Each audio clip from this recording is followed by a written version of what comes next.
Hello! Today we are going to do a quick video about, we'll call this Muslima Matchmaker rule number 2, attitude, which could also be interpreted as personality.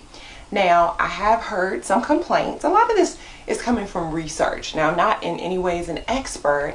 They're just some things that I've learned in my time in the field. And even now, just since, putting up the post, I've gotten a lot of feedback, both good and bad, about all sorts of things. And one of the things is attitude. Attitude of the people looking, attitude of the people searching. So let's just jump right into it, shall we? So say, for example, I did a video like this and I was just talking and like, yeah, I really, feel passionate about putting Muslims together, and, follow me and follow my page and check back and watch my videos, and, we'll see where it goes.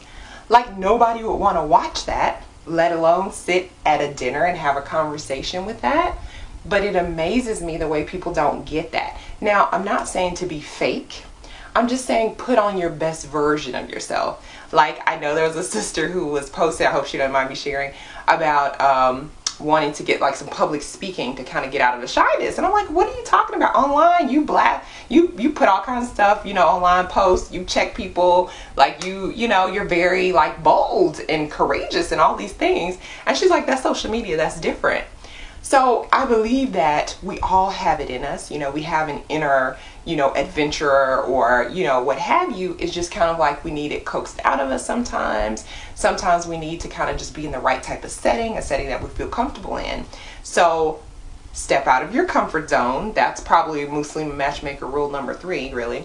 But we'll put it here with 2. Step out of your comfort zone and try to put forth, just like we said with your physical appearance, try to put forth the best version of yourself. Also with your attitude and your personality, who you bring to the table, to the sit down, to the, meet up, whatever it is. Just try to, be nice and bubbly. I mean, and this goes for brothers too. Like literally, I share my story about being on the dating scene, the online dating scene. And there was a brother, I kid you not, actually 2, that I was just like, oh my gosh, I found my husband. Like, this is him. Like, we've been messaging back and forth. We have so much in common. He tells funny jokes. He makes me laugh. This was all written on paper. When I finally felt comfortable enough to give him my phone number, because I was like holding on to that like the world's, like Fort Knox or something, world's best kept secret. But once I finally decided to give these 2 brothers my phone number on 2 separate occasions, they got on the phone and were like, oh, hi, nice to meet you. Oh, yeah, I've been really enjoying our conversations. And I was like, who is this? Where'd they come from? So it's like a completely different personality. And literally, I made it, I'm a person that believes in giving it one more shot. So you can say that you tried. I'll go in there one more time. And literally by the second conversation, when it was just like the same type of thing, and I found myself bored on the conversation. Now, everybody knows in new relationships, everything is exciting and perfect, and he or she is wonderful. So if you're literally finding yourself trying to like pull teeth to get conversation started or keep it going, they're not the one. But I don't want to see good people get passed by also, because I know a lot of people like myself. Believe it or not, I actually grew up very shy, and I would sit in class and not say anything to anybody, and I didn't have a lot of friends.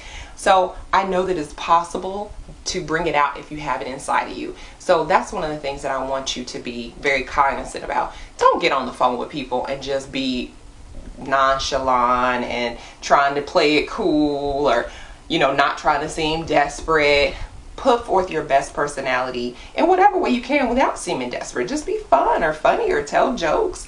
Like, even if they will never see again after they get married, yes, we'll have to do a whole separate video about the switch up after marriage, but it's okay. Like, it just shows you that there are elements that, people will like about you. They're in there somewhere. I was just watching on TV, I guess that show Black Love, and you have the singer Tamia and then the basketball player Grant Hill, and they were asking about, when's the moment you knew you wanted to marry her? And he said it was when she cooked him some French toast. And he says, come to think of it, I never saw that French toast again. See, she put her best foot forward. She's like, well, I can make it, or maybe I'll teach the maid the recipe, right? It's in there somewhere, so she could do it if she had to. But, you just pull out your best stops to, get in there, put your best foot forward. I've definitely, you know, been married a time or two, and I've definitely had to switch up done on me and was like, hold on, wait a second. But you know that it's in there somewhere, and that if you really wanted to see it that bad or experience it that bad, you could pull it out of them. But the important thing is to let people know that you have it in there before they give up and go on to the next. Because as we said in the last video, it is a gone to the next type of market. Like you are, it's a competition. I mean, sadly, it is. There are a lot of other people that are out there searching for the same thing, the same person at the same time as you. And just like a job, you got to work it like a job. And just like you put everything on the resume that you can do, oh, I can do this, I can do that. You know, you're trying to show yourself in the best light. You got to do the same thing on the dating scene. So, or the Muslim marriage scene. I know people be jumping on with the word, but y'all know what I mean. Y'all trying to get married, you have to have some conversation, you have to have some go-look-sees or whatever, and you have to get out and meet people. And you know, you want to get to the point where you can get out and meet them. So even on the phone conversation, even in the text messages, just put your best self forward. Be funny, be sociable, be, you know, somebody that you would want to be around. All right, so until next time, keep a positive attitude, keep a bright and friendly spirit, keep an open mind, and inshallah your spouse is out there and be making dua for you all.